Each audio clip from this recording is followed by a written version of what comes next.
right, what's up, everybody? Welcome, not back to the Wholesome House. Okay, let me try that again. It's the Wholesome House podcast. Troy in the building, as you see, with my fancy dancy pass Hold on, let me zoom. You see it? Where'd it go? Yes, sir. We're here at the International Arts and Peace Festival, kind of just hanging out, gonna see what we can get into, who we can talk to. We got some music in the background, as you can see. Got a load of artists and even speakers too. So we're gonna see what happens, and hey, thanks for rocking with us.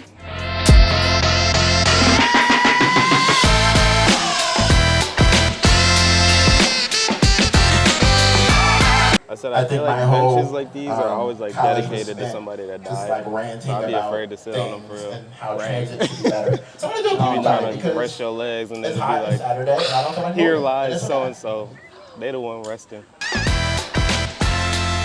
Saying Troy in the building with the Wholesome House and with Only Okay, live at the International Arts and Peace Festival. It's been lit so far. Only Okay. Where did that name come from?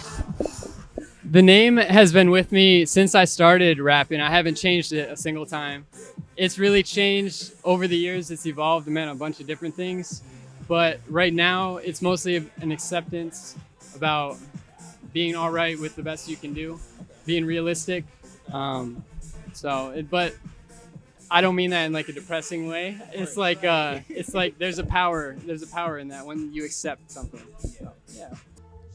For a long time, I would push away my emotions, and I noticed how damaging it was. I noticed how damaging it was to neglect yourself and your feelings and what you go through on a daily basis. And as an artist, I found that translating into my music. I wasn't writing about my real life. I was good music. I loved my first EP, but it wasn't me. And I feel like my purpose for music is to guide people into a more positive light for themselves. And if that takes a little bit of hurt at first, because some of my songs, they're not as upbeat, and then some of my songs are, because the healing journey is very chaotic. So that's something I had to learn very quickly. I get inspired from podcasts. That's why I told you I listen to podcasts every morning. So I listen to intelligent people that are just on to something, actually have like a idea of life, you know what I'm saying, just vibes, whatever it can be. I kind of get inspired by that and put that in my music in an interesting way. I can go and talk on a song, on a beat like a preacher or like a poet all day, but can I really keep it interesting and make people want to listen to it, and play it back actually. So that's basically what I try to focus on doing, listen to podcasts, people like yourself, and just hearing what y'all got to say and how I can deliver it to the people in a more interesting way. Because everybody don't just listen to podcasts like me. I think I'm a little different, a little old school. You know what I'm saying? Some things that inspire me, man, just life in general, stuff that happens around me, to me. Family is like a big part of that, because my family is very musically inclined. Like my mom's side can sing, my dad's side can sing. My dad plays keyboard. My mom can sing a little bit, but she don't take it seriously. But she can hold a note or two or three. You know what I'm saying? So it really started with the family first. You know what I'm saying? So I always pay homage to them. Just every time I get that question, you know what I'm saying? I love it. Because these last 2.5 years, we've been through a lot of shit, and it's like, it's only right to kind of talk about the times. Talk about what you're going through and give someone a guide to kind of push through, I guess you could say. So yeah, that's kind of like a gist of what I do. Generally with most sets, most shows, I like to do some level of libation or something. So of course we weren't able to do that today because I feel crazy doing some libations out in Taylor, Michigan, respectfully. However, I did want to do a poem just that kind of echoes some of the work that I do and some of the focus that I have. But yeah, so that poem is written about transit and of course just the possibilities that are possible for Black and brown people here in this region in regards to transit. But if I'm gonna be honest, I honestly feel like I still haven't found my sound.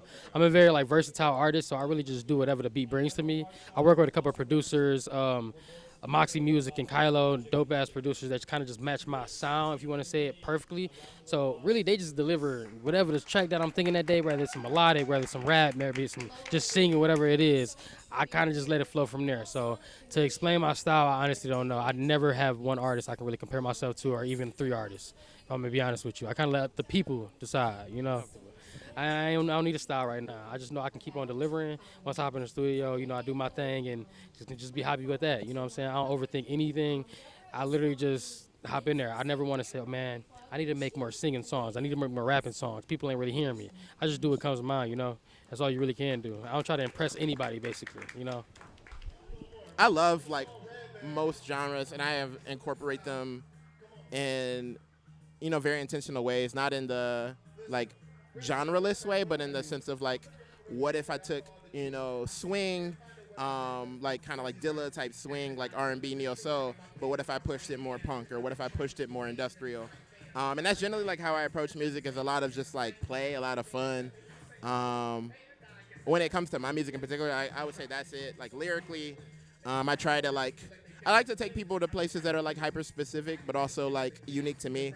I don't like to say just like the regular stuff that folks say of like, oh, bad bitch did this, yada yada. It's like Lil Miss Braid out, or just something like that. Like the level of specificity, I think, is just like super important to me in terms of like music, and just like giving black people also context that aren't just like, if I say a skater girl, I want you to know that they're a black skater girl. If I say an alien, I want you to know they look like Nia Long. And I think that level of specificity is just important for me. So I was 16 when I started. I'm about to be 26 in October. It's been 10 years since I've started this whole journey. So I guess you can say I put my 10,000 hours in.